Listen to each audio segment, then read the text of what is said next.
All right, so now we're talking about the e-collar training. So the first step, of course, we want to condition the e-collar so that it doesn't have a negative sensation to the dog, right? So that it doesn't have a negative connotation. We want the dog to feel good when they feel the stem of the e-collar, or at least expect good things to come.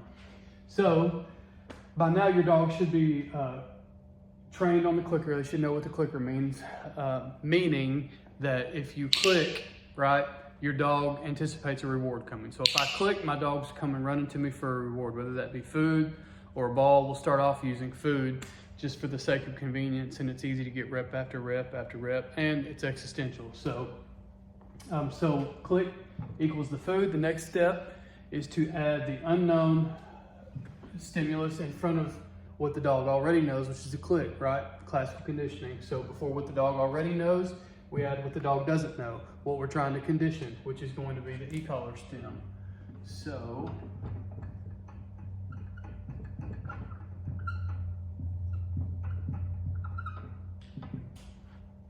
what that looks like is I'm gonna stem and then click and feed. Stem, click, feed. Feed. Feed. Or it could be ball. But like I said, in this case, we're going to start off using food. The next step would be to fade out the click because we're just conditioning the e-collar, right? And then you're just going to have the stem. It's going to equal food. So food, food, or ball, right? You don't want to stay on the e-collar stem, meaning the click, for too long, because the click is going to mean that you did the right thing, right? The click marks good behavior. And later on in the process, the e-collar might not mean right behavior, right? We don't want to stem and the dog anticipates that that's a click and that they're doing the right thing. So we want to fade out that click pretty quick and just go to stem equals the food or the ball. And that's how we'll condition it. We'll watch a few little videos.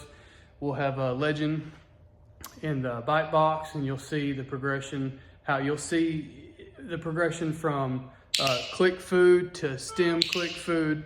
You'll even see his ears come up from the stem, and then we'll come out onto the floor where you'll see the same thing, and you'll actually see good reactions, instant reactions from the stem when he turns around, gives me attention, comes to me for the reward. So it's pretty clear, but this is a good first step before we actually step into e-collar training. We want to make sure that we condition it the right way so that we get our dogs started off on the right path.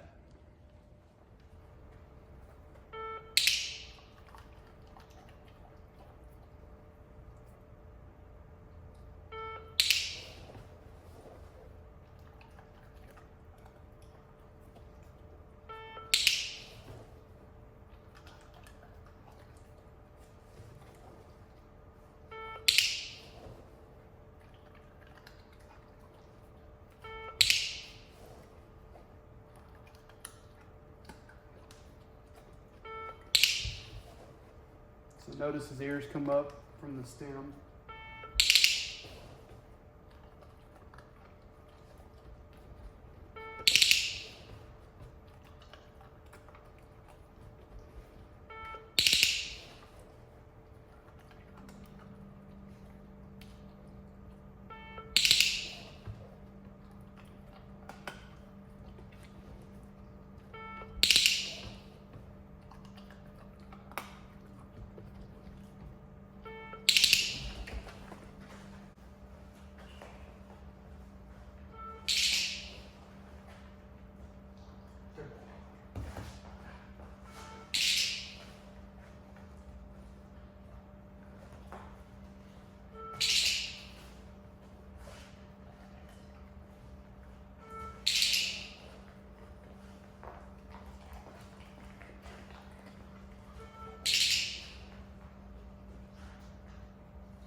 Okay, so one of the big questions, right, is how do I find the minimum level that my dog feels using the collar?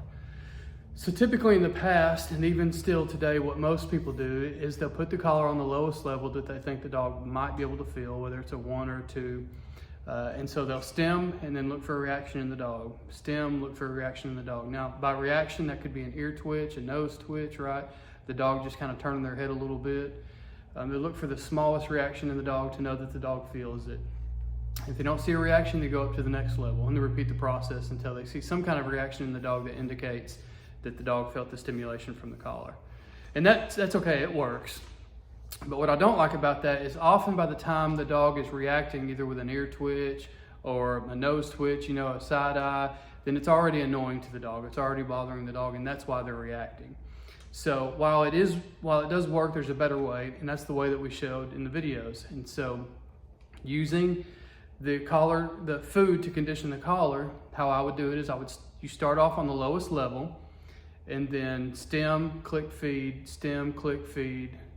And then after about a dozen reps, if you don't see a reaction in the dog when you stim, then you probably need to go up another level. So you repeat the same process, and then when you stim, eventually you should see a reaction of the dog, right? The dog looks to you for the food, looks to you for the reward. So it's kind of the same process, but instead of looking for an indication that the dog is annoyed by the sensation of the collar, we're looking for an indication from the dog that he anticipates a reward from feeling the stim, that we're conditioning to the reward. So I hope that makes sense. We just try to keep everything positive for the dog. We try to start off from the ground level, building as many positive associations with the e-collar as possible, because we want heart and soul in behaviors, right? We don't just want the must.